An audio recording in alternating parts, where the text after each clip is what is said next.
Una tarde de lluvias primaverales, cuando viajaba sola hacia Barcelona conduciendo un coche alquilado, María de la Luz Cervantes sufrió una avería en el desierto de los Monegros. Era una mexicana de 27 años, bonita y seria, que años antes había tenido un cierto nombre como artista de variedades. Estaba casada con un prestidigitador de salón, con quien iba a reunirse aquel día después de visitar a unos parientes en Zaragoza. Al cabo de una hora de señas desesperadas a los automóviles y camiones de carga que pasaban raudos en la tormenta, el conductor de un autobús destartalado se compadeció de ella. Le advirtió, eso sí, que no iba muy lejos. «No importa», dijo María, «lo único que necesito es un teléfono». Era cierto, y solo lo necesitaba para prevenir a su marido de que no llegaría antes de las 7 de la noche. Parecía un pajarito ensopado, con un abrigo de estudiante y los zapatos de playa en abril, y estaba tan aturdida por el percance que olvidó llevarse las llaves del automóvil. Una mujer que viajaba junto al conductor, de aspecto militar pero de maneras dulces, le dio una toalla y una manta y le hizo un sitio a su lado. Después de secarse a medias, María se sentó, se envolvió en la manta y trató de encender un cigarrillo, pero los fósforos estaban mojados.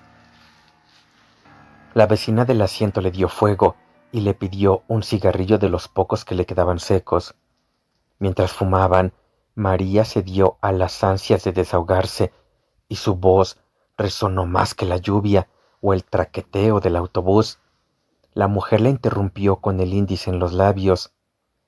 «Están dormidas», murmuró. María miró por encima del hombro y vio que el autobús estaba ocupado por mujeres de edades inciertas y condiciones distintas, que dormían arropadas con mantas iguales a la suya. Contagiada por su placidez, María se enroscó en el asiento y se abandonó al rumor de la lluvia. Cuando se despertó era de noche y el aguacero se había disuelto en un sereno helado. No tenía la menor idea de cuánto tiempo había dormido, ni en qué lugar del mundo se encontraba. Su vecina de asiento tenía una actitud de alerta. «¿Dónde estamos?», le preguntó María. «Hemos llegado», contestó la mujer. El autobús estaba entrando en el patio empedrado de un edificio enorme y sombrío que parecía un viejo convento en un bosque de árboles colosales. Las pasajeras, alumbradas apenas por un farol del patio, permanecieron inmóviles hasta que la mujer de aspecto militar las hizo descender con un sistema de órdenes primarias, como en un parvulario. Todas eran mayores y se movían con tal parsimonia que parecían imágenes de un sueño. María, la última en descender, pensó que eran monjas. Lo pensó menos cuando vio a varias mujeres de uniforme que las recibieron a la puerta del autobús y que les cubrían la cabeza con las mantas para que no se mojaran y las ponían en fila india, dirigiéndolas sin hablarles, con palmadas rítmicas y perentorias. Después de despedirse de su vecina de asiento, María quiso devolverle la manta, pero ella le dijo que se cubriera la cabeza para atravesar el patio y la devolviera en la portería. «¿Habrá un teléfono?», le preguntó María. «Por supuesto», dijo la mujer, «ahí mismo te indican». Le pidió a María otro cigarrillo y ella le dio el resto del paquete mojado. «En el camino se secan», le dijo. La mujer le hizo un adiós con la mano desde el estribo y casi le gritó: «¡Buena suerte!». El autobús arrancó sin darle tiempo de más. María empezó a correr hacia la entrada del edificio. Una guardiana trató de detenerla con una palmada enérgica, pero tuvo que apelar a un grito imperioso. «¡Alto, he dicho!». María miró por debajo de la manta y vio unos ojos de hielo y un índice inapelable que le indicó la fila. Obedeció. Ya en el zaguán del edificio se separó del grupo y preguntó al portero dónde había un teléfono. Una de las guardianas la hizo volver a la fila con palmaditas en la espalda, mientras le decía con modos dulces: «Por aquí, guapa, por aquí hay un teléfono». María siguió con las otras mujeres por un corredor tenebroso y al final entró en un dormitorio colectivo donde las guardianas recogieron las cobijas y empezaron a repartir las camas. Una mujer distinta, que a María le pareció más humana y de jerarquía más alta, recorrió la fila comparando una lista con los nombres de las recién llegadas. Las tenía escritas en un cartón cosido en el corpiño. Cuando llegó frente a María, se sorprendió de que no llevara su identificación. «Es que yo solo vine a hablar por teléfono», le dijo María. Le explicó a toda prisa que su automóvil se había descompuesto en la carretera. El marido, que era mago de fiestas, estaba esperándola en Barcelona para cumplir 3 compromisos hasta la medianoche y quería avisarle de que no estaría a tiempo para acompañarlo. Iban a ser las 7. Él debía salir de la casa dentro de 10 minutos y ella temía que cancelara todo por su demora. La guardiana pareció escucharla con atención. «¿Cómo te llamas?», le preguntó. María le dijo su nombre con un suspiro de alivio, pero la mujer no lo encontró después de repasar la lista varias veces. Se lo preguntó alarmada a una guardiana y ésta, sin nada que decir, se encogió de hombros.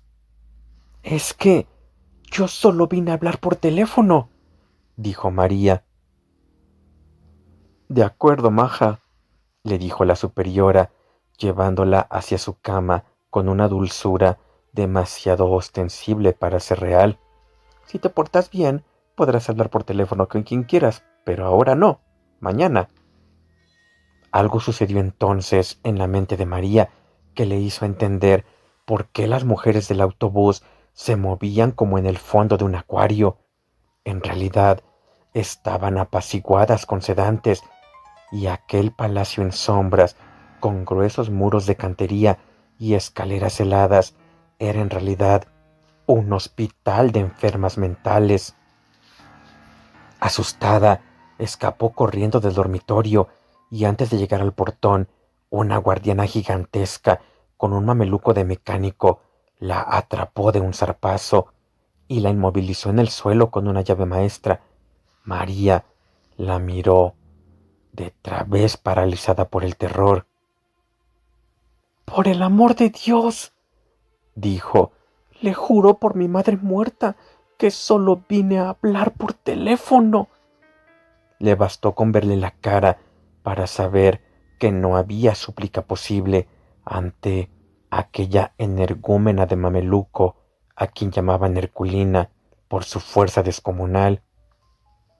Era la encargada de los casos difíciles y 2 reclusas habían muerto estranguladas con su brazo de oso polar adiestrado en el arte de matar por descuido. El primer caso se resolvió como un accidente comprobado. El segundo fue menos claro y Herculina fue amonestada y advertida de que la próxima vez sería investigada a fondo. La versión corriente era que aquella oveja descarriada de una familia de apellidos grandes tenía una turbia carrera de accidentes dudosos en varios manicomios de España. Para que María durmiera la primera noche, tuvieron que inyectarle un somnífero. Antes de amanecer, cuando la despertaron las ansias de fumar, estaba amarrada por las muñecas y los tobillos en las barras de la cama. Nadie acudió a sus gritos. Por la mañana, mientras el marido no encontraba en Barcelona ninguna pista de su paradero, tuvieron que llevarla a la enfermería, pues la encontraron sin sentido en un pantano de sus propias miserias. No supo cuánto tiempo había pasado cuando volvió en sí, pero entonces el mundo era un remanso de amor y estaba frente a su cama un anciano monumental con una andadura de poltrigrado y una sonrisa sedante que con 2 pases maestros le devolvió la dicha de vivir. Era el director del sanatorio. Antes de decirle nada, sin saludarlo siquiera, María le pidió un cigarrillo. Él se lo dio encendido y le regaló el paquete casi lleno. María no pudo reprimir el llanto. Aprovecha ahora para llorar cuanto quieras, le dijo el médico, con voz adormecedora. No hay mejor remedio que las lágrimas. María se desahogó sin pudor, como nunca logró hacerlo con sus amantes casuales en los tedios de después del amor. Mientras la oía, el médico la peinaba con los dedos, le arreglaba la almohada para que respirara mejor, la guiaba por el laberinto de su incertidumbre, con una sabiduría y una dulzura que ella no había soñado jamás. Era, por primera vez en su vida, el prodigio de ser comprendida por un hombre que la escuchaba con toda el alma, sin esperar la recompensa de acostarse con ella. Al cabo de una hora larga, desahogada a fondo, le pidió autorización para hablarle por teléfono a su marido. El médico se incorporó con toda la majestad de su rango. Todavía no, reina, le dijo, dándole en la mejilla la palmadita más tierna que había sentido nunca. Todo se hará a su tiempo. Le hizo desde la puerta una bendición episcopal y desapareció para siempre. Confía en mí, le dijo.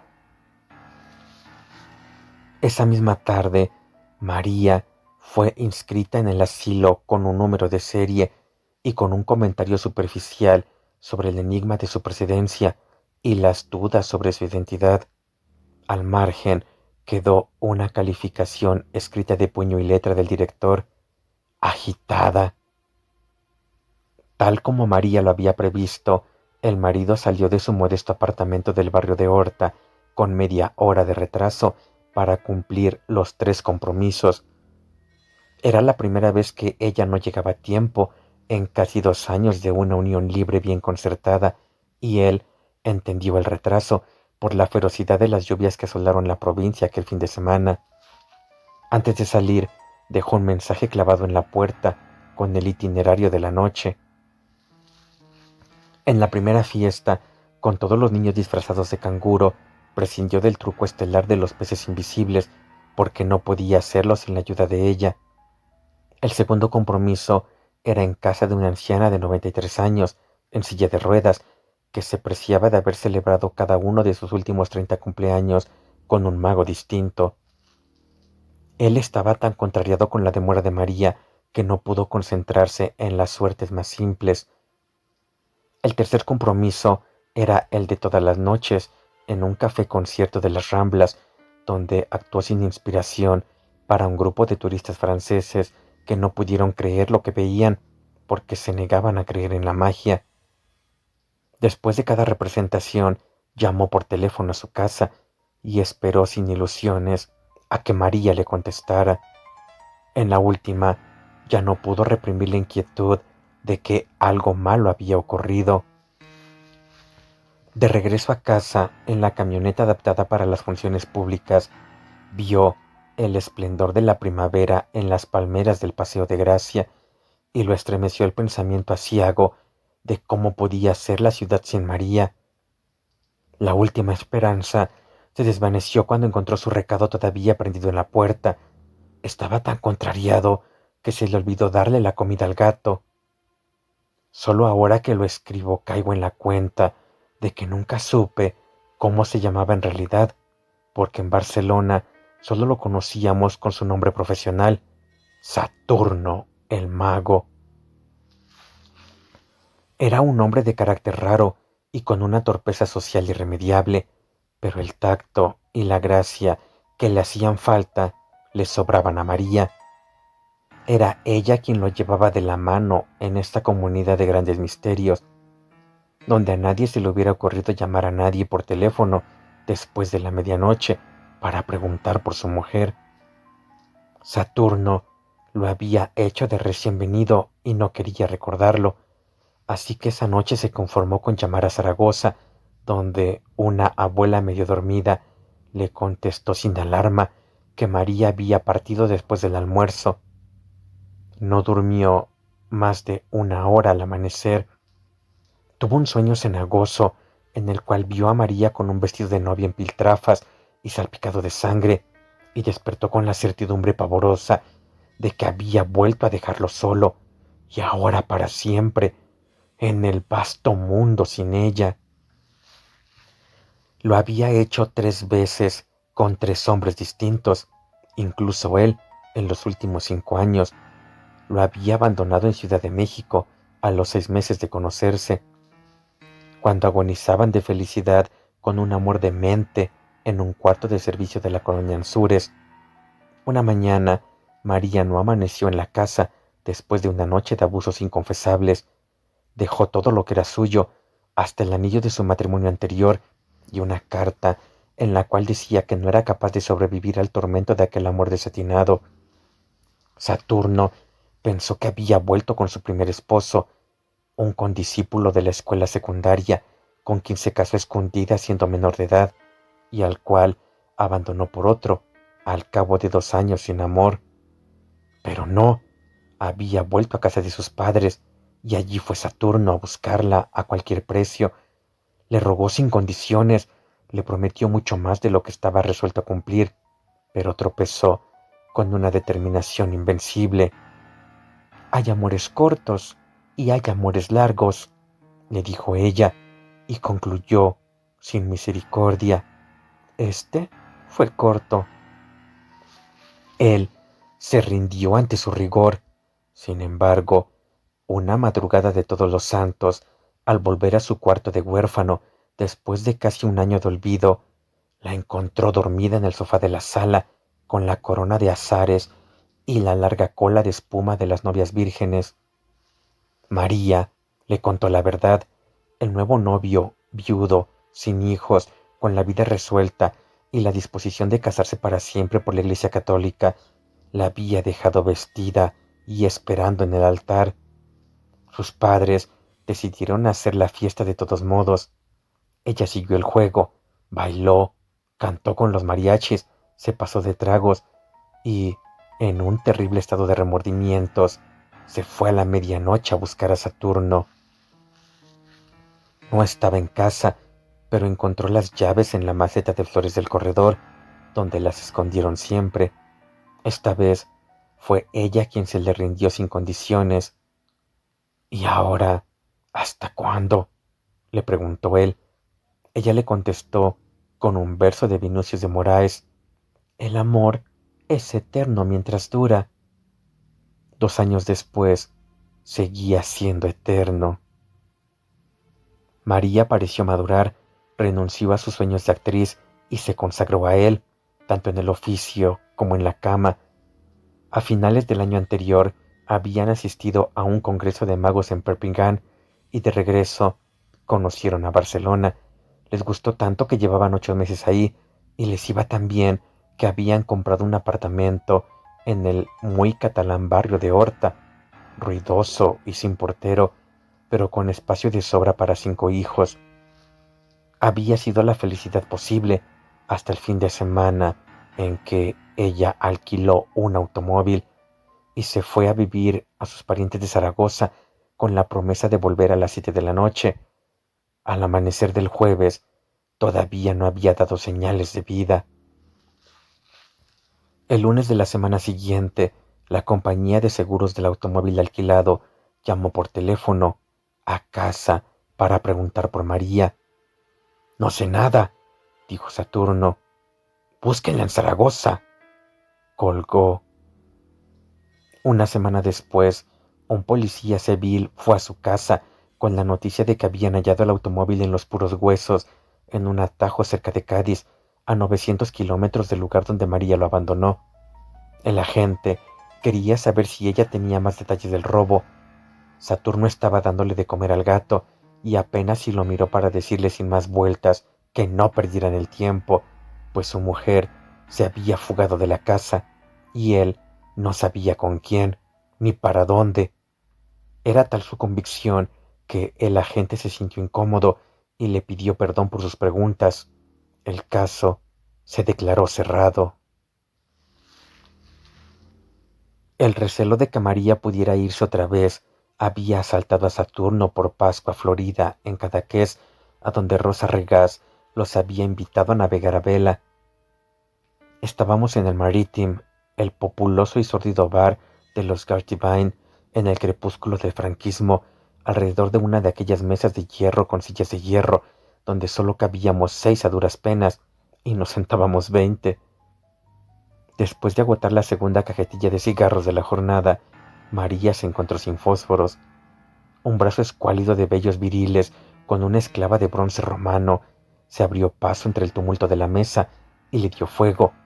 Ella lo agradeció sin mirar a quién, pero Saturno el mago lo vio. Era un adolescente óseo y lampiño, de una palidez de muerto y una cola de caballo muy negra que le daba la cintura. Los cristales del bar soportaban apenas la furia de la tramontana de primavera, pero él iba vestido con una especie de pijama callejero de algodón crudo y unas alabarcas de labrador. No volvieron a verlo hasta fines del otoño en un hostal de mariscos de la Barceloneta, con el mismo conjunto de zaraza ordinario y una larga trenza en vez de la cola de caballo. Los saludó a ambos como a viejos amigos, y por el modo como besó a María, y por el modo como ella le correspondió a Saturno, le fulminó la sospecha de que habían estado viéndose escondidas. Días después, encontró por casualidad un nombre nuevo y un número de teléfono escritos por María en el directorio doméstico, y la inclemente lucidez de los celos le reveló de quién eran. El prontuario social del intruso acabó de rematarlo. 22 años, hijo único de ricos, decorador de vitrinas de moda, con una fama fácil de bisexual y un prestigio bien fundado como consolador de alquiler de señoras casadas. Pero logró sobreponerse hasta la noche en que María no volvió a casa. Entonces empezó a llamarlo por teléfono todos los días, primero cada 2 o 3 horas, desde las 6 de la mañana hasta la madrugada siguiente, y después, cada vez que encontraba un teléfono a la mano, el hecho de que nadie contestara aumentaba su martirio. Al cuarto día le contestó una andaluza que solo iba a hacer la limpieza. El señorito se ha ido, le dijo, con suficiente vaguedad para enloquecerlo. Saturno no resistió a la tentación de preguntarle si por casualidad no estaba ahí la señorita María. Aquí no vive ninguna María, le dijo la mujer. El señorito es soltero. Ya lo sé, le dijo él. No vive, pero a veces va, ¿o no? La mujer se encabritó. ¿Pero quién coño habla así? Saturno colgó. La negativa de la mujer le pareció una confirmación más de lo que ya no era para él una sospecha, sino una certidumbre ardiente. Perdió el control. En los días siguientes llamó por orden alfabético a todos los conocidos de Barcelona. Nadie le dio razón, pero cada llamada le agravó la desdicha, porque sus delirios de celos eran ya célebres entre los trasnochadores impertinentes de la Gauche Divine, y le contestaban con cualquier broma de lo que hiciera sufrir. Solo entonces comprendió hasta qué punto estaba solo en aquella ciudad hermosa, lunática e impenetrable, en la que nunca sería feliz.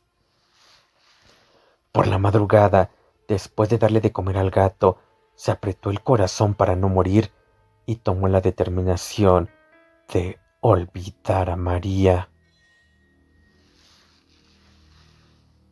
A los 2 meses, María no se había adaptado aún a la vida del sanatorio. Sobrevivía picoteando apenas la pitanza de cárcel, con los cubiertos encadenados al mesón de madera bruta y la vista fija en la litografía del general Francisco Franco, que presidía el lúgubre comedor medieval. Al principio se resistía a las horas canónicas con su rutina bobalinónica de maitines, laudes, vísperas y otros oficios de iglesia que ocupaban la mayor parte del tiempo. Se negaba a jugar a la pelota en el patio de recreo y a trabajar en el taller de flores artificiales que un grupo de reclusas atendía con una diligencia frenética. Pero a partir de la tercera semana fue incorporándose poco a poco a la vida del claustro. A fin de cuentas, decían los médicos, así empezaban todas, y tarde o temprano terminaban por integrarse a la comunidad.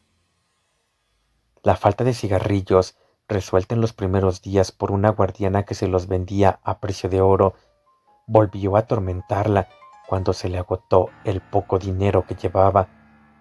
Se consoló después con los cigarrillos de papel periódico que algunas reclusas fabricaban con las colillas recogidas de la basura, pues la obsesión de fumar había llegado a ser tan intensa como la del teléfono. Las pesetas exiguas que se ganó más tarde fabricando flores artificiales le permitieron un alivio efímero. Lo más duro era la soledad de las noches. Muchas reclusas permanecían despiertas en la penumbra, como ella, pero sin atreverse a nada, pues la guardiana nocturna velaba también el portón cerrado con cadena y candado. Una noche, sin embargo, abrumada por la pesadumbre, María preguntó con voz suficiente para que le oyera su vecina de cama. ¿Dónde estamos? La voz grave y lúcida de la vecina le contestó, en los profundos infiernos. Dicen que esta es tierra de moros, dijo otra voz distante que resonó en el ámbito del dormitorio. Y debe ser cierto, porque en verano, cuando hay luna, se oye a los perros ladrándole a la mar. Se oyó la cadena en las argollas como un ancla de galeón y la puerta se abrió. La cancerbera, el único ser que parecía vivo en el silencio instantáneo, empezó a pasearse de un extremo al otro del dormitorio. María se sobrecogió y solo ella sabía por qué. Desde su primera semana en el sanatorio, la vigilante nocturna le había propuesto sin rodeos que durmiera con ella en el cuarto de guardia. Empezó con un tono de negocio concreto, trueque de amor, por cigarrillos, por chocolates, por lo que fuera. Tendrás todo, le decía trémula, serás la reina. Ante el rechazo de María, la guardiana cambió de método. Le dejaba papelitos de amor debajo de la almohada, en los bolsillos de la bata, en los sitios menos pensados. Eran mensajes de un apremio desgarrador, capaz de estremecer a las piedras. Hacía más de un mes que parecía resignada a la derrota, la noche en que se promovió el incidente en el dormitorio. Cuando estuvo convencida de que todas las reclusas dormían, la guardiana se acercó a la cama de María y murmuró en su oído toda clase de obscenidades, tiernas, mientras le besaba la cara, el cuello tenso de terror, los brazos yermos, las piernas exhaustas. Por último, creyendo tal vez que la parálisis de María no era de miedo, sino de complacencia, se atrevió a ir más lejos. María le soltó entonces un golpe con el revés de la mano que la mandó contra la cama vecina. La guardiana se incorporó furibunda en medio del escándalo de las reclusas alborotadas. ¡Hija de puta!, gritó. Nos pudriremos juntas en este chiquero hasta que te vuelvas loca por mí. El verano llegó sin anunciarse el primer domingo de junio y hubo que tomar medidas de emergencia porque las reclusas sofocadas empezaban a quitarse durante la misa los balandranes de estameña. María asistió divertida al espectáculo de las enfermas en pelota que las guardianas correteaban por las naves como gallinas ciegas. En medio de la confusión, trató de protegerse de los golpes perdidos y sin saber cómo, se encontró sola en una oficina abandonada y con un teléfono que repicaba sin cesar con un timbre de súplica. María contestó sin pensarlo y oyó una voz lejana y sonriente que se entretenía imitando el servicio telefónico de la hora. Son las 45 horas, 92 minutos y 107 segundos. ¡Maricón!, dijo María. Colgó divertida.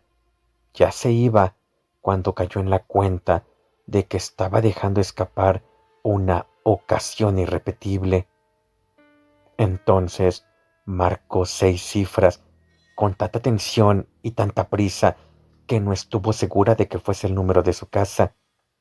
Esperó con el corazón desbocado. Oyó el timbre.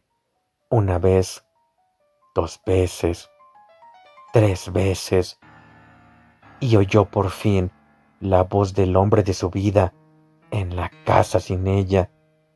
Bueno, tuvo que esperar a que se le pasara la pelota de lágrimas que se le formó en la garganta. ¡Conejo! ¡Vida mía!, suspiró. Las lágrimas la vencieron. Al otro lado de la línea hubo un breve silencio de espanto y una voz enardecida por los celos escupió la palabra ¡puta!, y colgó en seco. Esa noche, en un ataque frenético, María descolgó en el refectorio la litografía del generalísimo, la arrojó con todas sus fuerzas contra el vitral del jardín y se derrumbó, bañada en sangre. Aún le sobró rabia para enfrentarse a golpes con los guardianes que trataban de someterla, sin lograrlo, hasta que vio a Herculina plantada en el vano de la puerta, con los brazos cruzados, mirándola. Se rindió. No obstante, la arrastraron hasta el pabellón de las locas furiosas, la aniquilaron con una manguera de agua helada y le inyectaron trementina en las piernas. Impedida para caminar por la inflamación provocada, María se dio cuenta de que no había nada en el mundo que no fuera capaz de hacer por escapar de aquel infierno. La semana siguiente, ya de regreso al dormitorio común, se levantó de puntillas y tocó en la celda de la guardiana nocturna. El precio de María, exigido por ella de antemano, fue llevarle un mensaje a su marido. La guardiana aceptó, siempre que el trato se mantuviera en secreto absoluto, y la apuntó con un índice inexorable. Si alguna vez se sabe, te mueres. Así que Saturno el mago fue al sanatorio de locas el sábado siguiente, con la camioneta de circo preparada para celebrar el regreso de María. El director en persona lo recibió en su oficina, tan limpia y ordenada como un barco de guerra, y le hizo un informe afectuoso sobre el estado de su esposa. Nadie sabía de dónde llegó, ni cómo, ni cuándo, pues el primer dato de su ingreso era en el registro oficial dictado por él cuando la entrevistó. Una investigación iniciada ese mismo día no había concluido nada. En todo caso, lo que más intrigaba al director era cómo supo Saturno el paradero de su esposa. Saturno protegió a la guardiana. Me lo informó la compañía de seguros del coche, dijo. El director asintió complacido. No sé cómo hacen los seguros para saberlo todo, dijo. Le dio una ojeada al expediente que tenía sobre su escritorio de aceta y concluyó: lo único cierto es la gravedad de su estado. Estaba dispuesto a autorizarle una visita con las precauciones debidas si Saturno el mago le prometía, por el bien de su esposa, ceñirse a la conducta que él indicaba, sobre todo en la manera de tratarla, para evitar que recayera en uno de sus arrebatos de furia cada vez más frecuentes y peligrosos. Es raro, dijo Saturno. Siempre fue de genio fuerte, pero de mucho dominio. El médico hizo un ademán de sabio. Hay conductas que permanecen latentes durante muchos años y un día estallan, dijo. Con todo, es una suerte que haya caído por aquí, porque somos especialistas en casos que requieren mano dura. Al final, hizo una advertencia sobre la rara obsesión de María por el teléfono. Sígale la corriente, dijo. Tranquilo, doctor, dijo Saturno con un aire alegre. Es mi especialidad.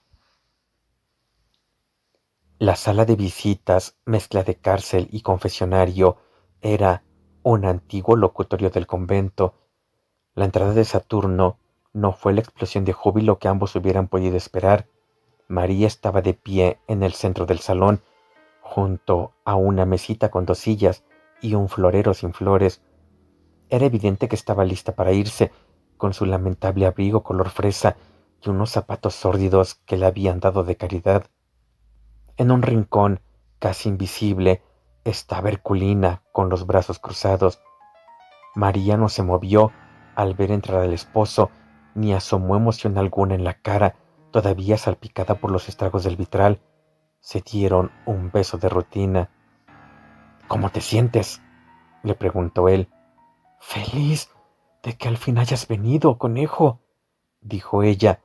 Esto ha sido la muerte. No tuvieron tiempo de sentarse. Ahogándose en lágrimas, María le contó las miserias del claustro, la barbarie de las guardianas, la comida de perros, las noches interminables sin cerrar los ojos por el terror. Ya no sé cuántos días llevo aquí, o meses, o años, pero sé que cada uno ha sido peor que el otro, dijo, y suspiró con el alma. Creo que nunca volveré a ser la misma. Ahora todo eso pasó, dijo él, acariciándole con la llama de los dedos las cicatrices recientes de la cara. Yo seguiré viniendo todos los sábados, y más si el director me lo permite. Ya verás que todo va a salir muy bien.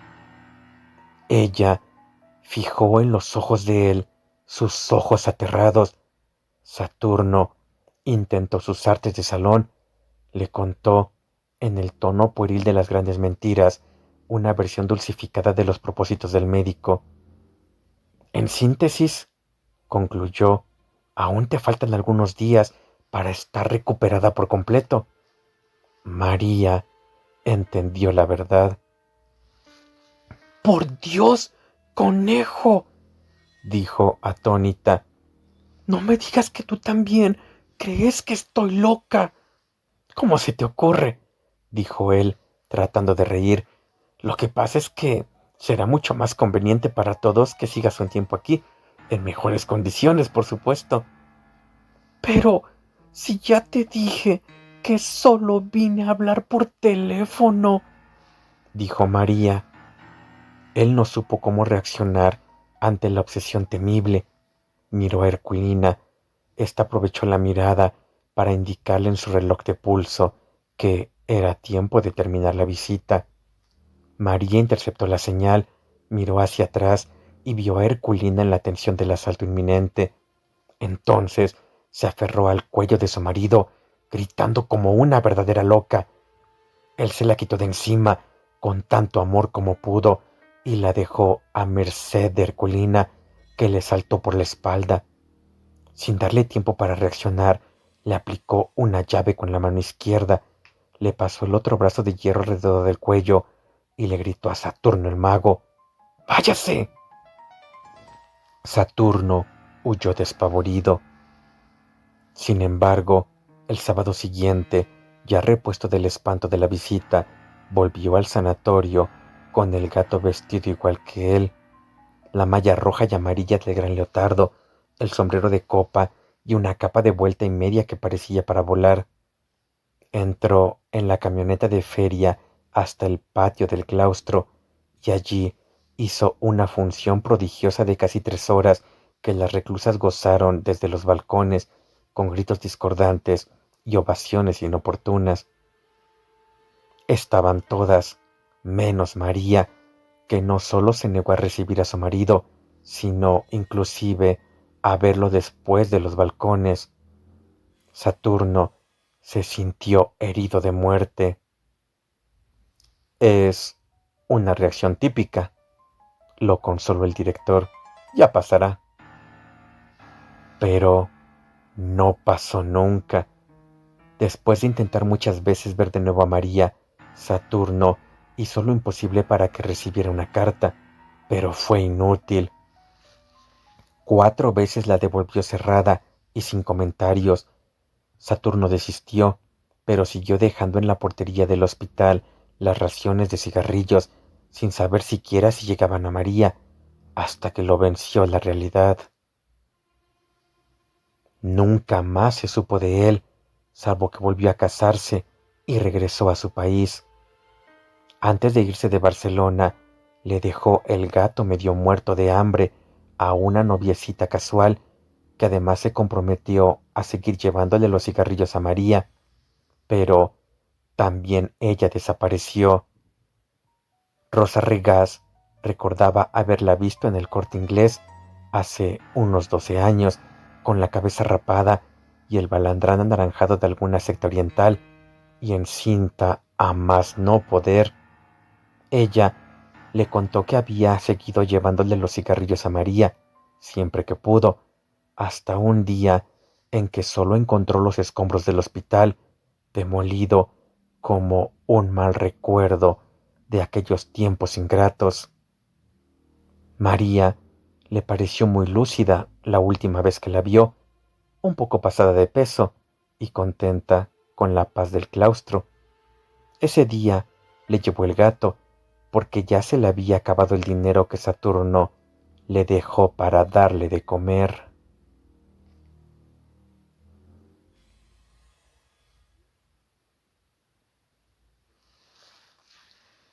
Solo vine a hablar por teléfono. Gabriel García Márquez.